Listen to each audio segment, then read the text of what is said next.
a firm believer in, if you're not going to leave, let that man cheat in peace.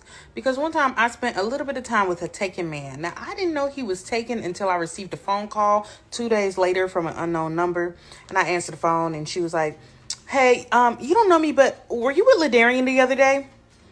Okay, obviously you got to be his girlfriend, his baby mama, something, because, you know, why else would you be calling my phone? So she proceeds to tell me that, yes, they're together. They got a 2-month-old. 2-month-old.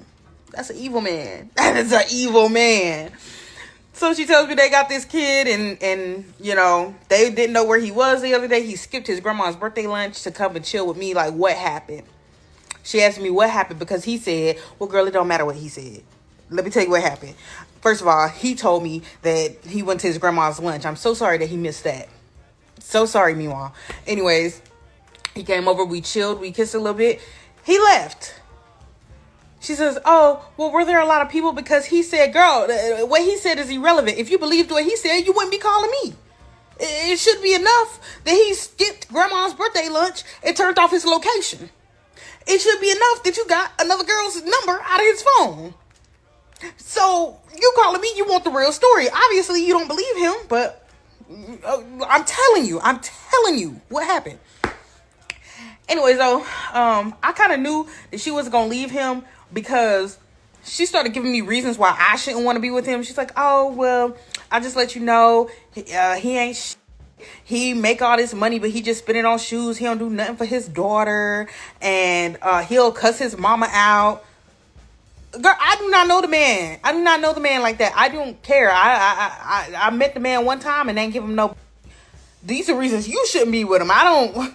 Well, what you telling me for? You should have been telling yourself that. Anyways, though, so I tell her, hey, I know she wants to have her little argument. You know, I know she wants her little evidence, even though she ain't gonna leave. I say, hey, girl, you know, I'll do you a favor.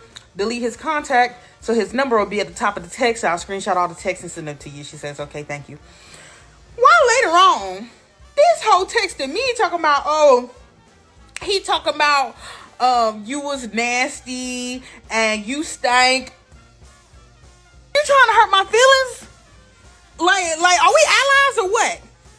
Because I thought we was working together, and now you telling me some shit that's irrelevant, okay? How he know my coochie stank if he wasn't trying to get down there? Huh? Oh, that made me mad. Anyways, though, after all that, you know, he popped up in my people you may know on Facebook. And I said, Facebook, how do you know I may know this man? But I clicked on his profile. I was just curious. They still together. They got 2 more kids now. And that was like 6 years ago. That's crazy. It's wild how some people will go through so much just to hold on to a toxic relationship. Like, she calls you up, spilling all the tea about him missing grandma's birthday, cussing out his mama, and then tries to play mind games about whole you stank thing. What's even more shocking is after all that, they're still together with even more kids. It's like they thrive on the drama.